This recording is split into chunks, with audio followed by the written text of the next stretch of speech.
Come on, Cap.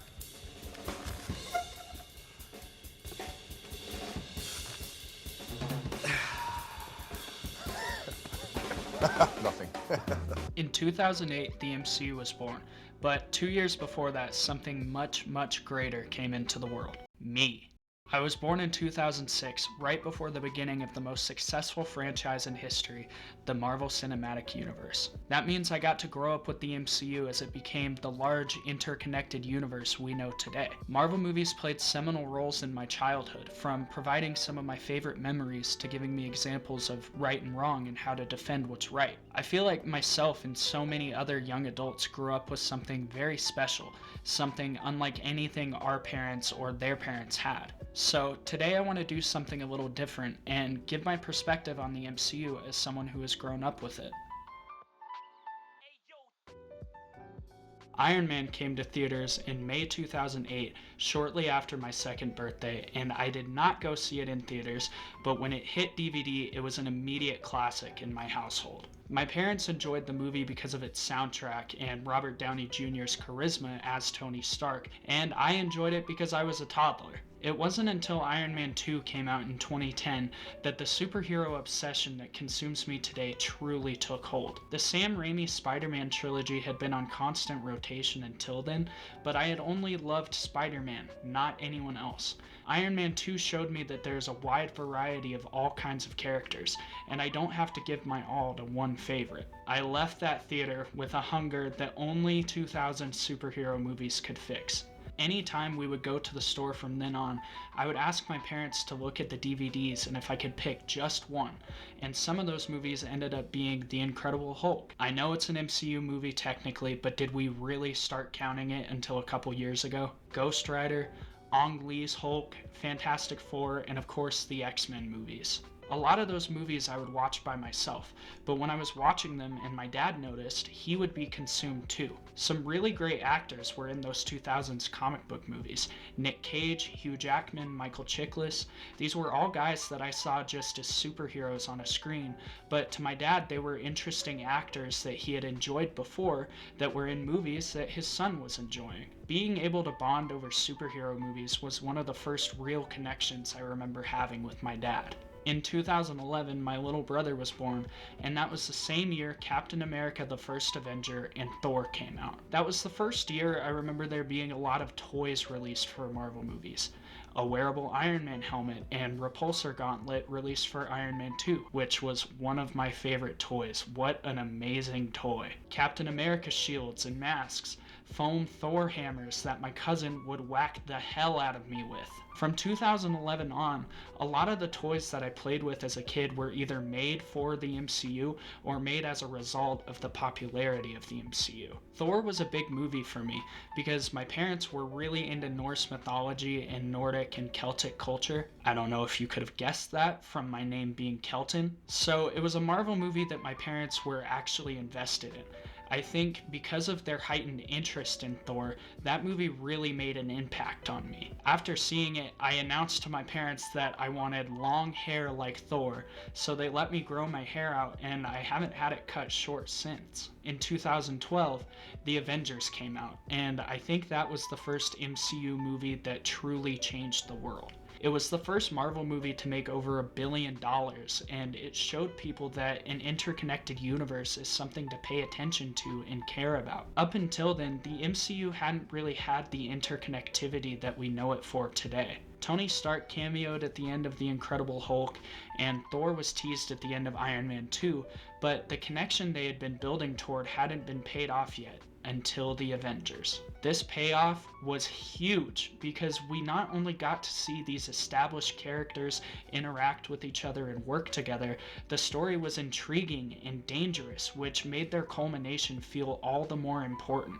Retrospectively, the idea of having the Avengers fight a world-threatening alien invasion headed by an evil Norse god as their first movie, especially after the relatively low sci-fi elements of the MCU until then, was an insane move that they just pulled off spectacularly. 6-year-old me was blown away because just like the rest of the world, I had never really seen anything like it. There had been team superhero movies before like X-Men, Fantastic Four, but those movies had never taken the time to develop each character individually with their own movies.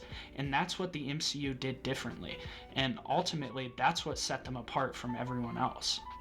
In 2013, Iron Man 3 was released, and just like Iron Man 2 3 years earlier, I was obsessed. But there was a new aspect to the obsession. My little brother was 2 and he loved it. After that movie came out, we would pretend to be Iron Man with each other and talk about the different crazy suits that were at the end of the movie. Iron Man 3 was the first thing that both me and my brother unanimously loved together. In 2014, Guardians of the Galaxy came out, and that movie truly changed the landscape of the MCU. It was our first out-of-this-world fantastical story that the MCU had made. Thor and the Avengers certainly had their fantastical elements, but Thor was grounded to Earth in both his movies so far, and the Avengers was an alien invasion on Earth. Guardians of the Galaxy was our first look at what space is like in the MCU, and it set up a lot of very important pieces to the story later down the line. Guardians was another movie that my whole family enjoyed, and like I said in my Superman video, go watch that by the way, the numbers are running up, I'm super proud of it, thank you. When I watched Guardians for the first time, I knew I was seeing something very different from what we had been getting.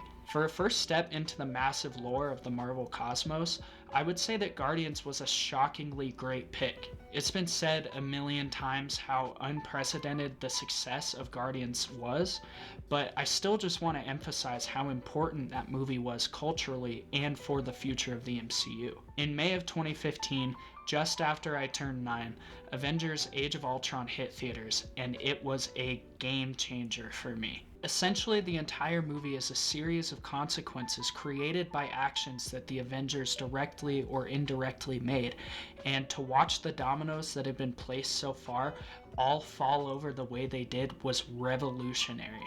I think this was the first movie that I really analyzed and connected the dots with. Up until this point, I was really little and I didn't always understand the plots to some of these movies. I just watched them and enjoyed them as kids do. But for some reason, when I saw Age of Ultron, a switch flipped in my brain and I suddenly needed to understand everything about the MCU until that point. Finally being able to understand all the pieces and how they all fit together was extremely satisfying for me, because I felt like I had solved a big puzzle all on my own. I think that's where my love for movies and analyzing them comes from, for sure. In 2016, shortly after my 10th birthday, Captain America Civil War came out in May. Bear with me here for a second because this one's kind of emotional. Civil War was the last movie I saw in theaters with my dad before he passed away. He took me and my brother, who was 5 at this point, to see it on opening weekend, and it was monumental. It was basically just Avengers 3, and unknown to me walking in, it was the introduction of Spider-Man to the MCU. I said earlier I was a big Spider-Man fan, but because this is an MCU video, I haven't properly emphasized just how obsessed I was until now. I saw both Amazing Spider-Man movies in theaters. I watched the Sam Raimi trilogy probably 3 times a week, and I had a huge Marvel Legends Spider-Man collection that has unfortunately been lost over the years. It's safe to say he was my favorite and has always been my favorite, and when he was revealed in Civil War, 10-year-old me went ballistic. Looking back, I couldn't think of a better movie experience to have shared last with my dad. It may not be everybody's highlight of the MCU, but because of what it meant to me at the time, it's definitely my favorite. 2016 to 2018 was a very busy 2 years for Marvel Studios. They released Doctor Strange, Guardians of the Galaxy Volume 2, Spider-Man Homecoming, Thor Ragnarok, and Black Panther, all before dropping Infinity War on April 27th, 2018. You remember how I said seeing Civil War with my dad is the highlight of the MCU for me? Yeah, seeing Infinity War is easily my least favorite memory. This isn't anything against the movie, we all know it's a great movie, but it came out the day after my 12th birthday, and they dusted Spider-Man. I think we all forget about that year in between Infinity War and Endgame and the extreme concern and panic people had for their favorite characters. When I saw Tom Holland's beautiful little English face turn to dust before my eyes, I immediately started bawling. Kevin Feige, I hope you know that you ruined my 12th birthday. But you should also know that you made my 13th birthday great, because Endgame came out a year later in 2019 on my birthday. As much of an emotional roller coaster that movie is, with the loss of basically all of the original Avengers, I was very happy to see my guy Spider-Man back on screen. Endgame was a movie and a cultural shift in an experience that I have a hard time even understanding. Endgame to me was like the closest thing my generation had to Beatlemania. We were all on our toes for a year and waiting and waiting and waiting until that movie came out, and it was huge. It was one of the last times that I remember everybody universally agreeing to not spoil something on the internet. It was that large, and it meant that much to so many people that we just respected each other, and it was great. And that's what Endgame did. It was a colorful ribbon that tied off everything that the MCU had been working towards. And the big question after that was, how do we move on? Now that we're pretty much caught up to the present day, and I know no one's watching this video to hear me go through the Multiverse Saga movie by movie, I'm just going to talk about some of the highlights and the lowlights of the MCU since the Multiverse Saga has started. First off, Spider-Man No Way Home is a movie I have very complicated feelings about.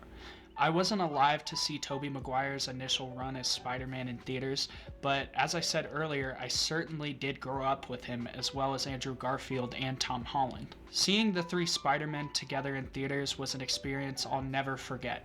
It was a great movie date with my girlfriend, and I was the only one in my theater who had any reaction at all to Charlie Cox's cameo as Daredevil. I walked out of that theater ecstatic at what I had just seen. I thought it was a bright promise of what was to come in the Multiverse Saga, but since then my enthusiasm about the movie has definitely subsided. In the years since No Way Home's release, Spider-Man has been absent from the MCU, and the idea of having past actors return in movies has been dialed up to 10. Deadpool and Wolverine, Captain America Brave New World, Multiverse of Madness, these are all movies that have relied on bringing past actors back, and it's kind of become a crutch in my opinion. With Deadpool and Wolverine, obviously the big selling point was that Hugh Jackman was coming back and reprising his role as Wolverine, and we knew that there were going to be a million other cameos in this movie. It was like a send-off to the Fox universe. But we've just seen so many cameos and so many references since Spider-Man No Way Home did it in 2021 that it just feels like Marvel's brand new cash cow. They think it will automatically generate ticket sales. We all know the Multiverse Saga hasn't been great, and the things that have been great weren't even theatrically released. Some of my favorite things to come from the MCU in the past 5 years have been Disney Plus shows.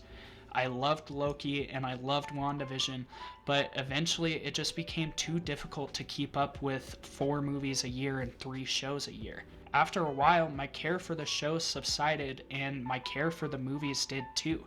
It wasn't until this year that I feel like for the first time in a long time, I really am excited for everything that's coming. Fantastic Four, Thunderbolts, the Daredevil show just dropped its first 2 episodes. I think we're entering a renaissance for the MCU. But that renaissance could be cut short because this July is going to be a crucial month for the comic book genre as a whole. Both Marvel and DC are releasing Fantastic Four First Steps and Superman that same month, and they're make or break movies for both companies. If Fantastic Four isn't good, it will be the 3rd failed attempt at making this franchise a household name in 20 years. And if Superman isn't good, the DCU has failed before it's even started. I have incredibly high hopes for both of these movies, and I think that whether both flop or both succeed, this will for sure be a genre-defining month for comic book movies. So that's all my thoughts on the MCU and my experience growing up watching these movies. I have never really seen a video like this before, and I just wanted to give some perspective, because now that the kids that have grown up on it are becoming adults, we can articulate our feelings and the way these movies have affected us. I hope you enjoyed the video. Leave a like, leave a subscribe, and I'll see you next time.